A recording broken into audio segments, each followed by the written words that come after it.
What's going on, everybody? Josh Engleman here for Stokastic.com, back again with the NBA DFS contenders on DraftKings for Wednesday, January 11th. Now be sure to hit that like button, subscribe to the channel, and hit the notification bell so you know when everything goes live. Follow me on Twitter at Josh Engleman. Let me know in the comment section who your favorite plays are, and then go sign up at BetMGM. If you're interested in 2 free months of Stokastic Plus Platinum, you are in luck. Sign up at BetMGM using the link in the description. Now, this slate is gross, and there are so many Q tags and back-to-backs out there right now that it's hard to break it down. But for right now, Isaiah Stewart, maybe, coming in at the bottom of my top 10. Saddiq Bey, maybe, coming in at the bottom of my top 10. Steven Adams, Andrew Nembhard, maybe, and De'Aaron Fox round out the top 10. This one's tricky today, guys, real tricky. Who will be my favorites? My top 5 plays for today? It's time to find out. First up at number 5, I'm going to Mitchell Robinson. This one I don't mind at all. Center eligible, 5,400, projected for 31. The goal is 37. He's in the optimal lineup 15% of the time. There's a lot of replacement level for center, but I think Robinson just looks good. He's playing 30 minutes a game. He's a fantasy point per minute guy. This is a pace-up spot against the Indiana Pacers. They do tend to run a little bit smaller, so maybe they're trying to get a little bit of penetration, get on in there for some Mitchell Robinson blocks. I wouldn't be mad about that. It's not an offense thing. 11% usage, 9 real points, 11.5 boards and assists, and 3 stocks. That's what you're looking for here. The outlier game for Mitchell Robinson comes because he blocks and steals. That's what you're looking for. And then maybe you get an extra putback or 2, and that gets you up to like the 14 points that you're looking for. 37 fantasy points is his goal. For him to do that in 30 minutes, it wouldn't be all that big of an outlier of a game. The minutes are there for Mitchell Robinson right now, so I am going to be there for Mitchell Robinson right now. In at number 4, this one's going to hold no matter what. Drew Holiday, point guard eligible, 7,200, projected for 38.5. The goal is 46, and he's in the optimal lineup 15% of the time.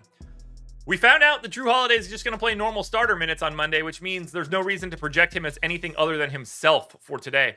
33 minutes, 1.15 fantasy points per minute in a pace-up spot against the Atlanta Hawks. 25% usage, almost 19 real points, 7 assists, and 5 boards plus 2 stocks. Drew Holiday is priced to be limited, and he's no longer limited. He's an 8K guy when Chris Middleton isn't around. Take advantage now, because with Middleton coming back, this price tag isn't going to last very long. It's going to jump up. He's going to become unplayable, and then it'll come back down. Take advantage now if you want to get to Drew Holiday. Same game, different team. Dejounte Murray in at number 3, point guard, shooting guard eligible, 8,200, projected for 43. The goal is 51. He's in the optimal lineup 18% of the time. Just plays big minutes, competitive matchup here. The Hawks are 2-point dogs, so you expect Murray to play his normal 37 minutes or more. He's a 1.15 fantasy point per minute guy, 25% usage, 21 real points, 7 boards, 6 assists. That's an incredible stat line. 2 stocks as well. His price hasn't been much lower this season. It seems like the perfect time to try to jump on the Dejounte Murray bandwagon. I like what they've got going on here. I like the price. I like the matchup. I like the positionality. He'll probably fall down this list a little bit throughout the day as things move around, as we create more value. But in that 8K range, I think he looks great, and he probably gets slept on. This is the total shot in the dark right now, but if Landry Shamet is able to play today, he's one of my favorite options. Shooting guard, small forward eligible, 5,100, projected for 32. The goal is 35. He'd be in the optimal lineup 22% of the time. So 1, you'd get him in the shooting guard, small forward, guard forward utility. Great flexibility. I'd have him in for 32 minutes. I think he would basically be the starting point guard for the Suns, which he's a completely different player in this role. Close to a fantasy point per minute guy. 25% usage, likes to let it go. 18 points, 5 assists, 3 boards, and a stock. Now, they're on a back-to-back. He didn't play yesterday because he's hurt. The back-to-back is in Denver, and they're 12-point underdogs. I have no idea what this is going to look like. We're not going to know anything on Shamet, 1, until the injury report comes out at like 3 o'clock. This guy got ruled out not too far before his game last night, so I don't think that they're going to reconcile his status early today. This one's going to be pretty difficult. You're probably going to have to project him in and then be ready to make some swaps on the late night. But if Landry Shamet is in and he is the starting point guard for the Suns tonight, he's one of my favorite plays of the day. Now, before we get to that number one contender, one last reminder, please hit the like button, subscribe to the channel, and hit the notification bell so you know when everything goes live. I want you guys to follow me on Twitter at Josh Engleman. I need you in the comment section letting me know what you like, what you dislike, and if you have any questions for today's slate. And finally, I want you guys to sign up at BetMGM because you guys can get in behind the paywall for 2 free months of Stokastic Plus Platinum. Find out what we've got behind the paywall in our Discord with projections, ownership, boom bust, all that good stuff across every sport that we offer. 2 free months, link in the description. Finally, I close this one out in a weird way with Killian Hayes. He's point guard eligible, 5,800, projected for 34. The goal is 39. He's in the optimal lineup 23% of the time.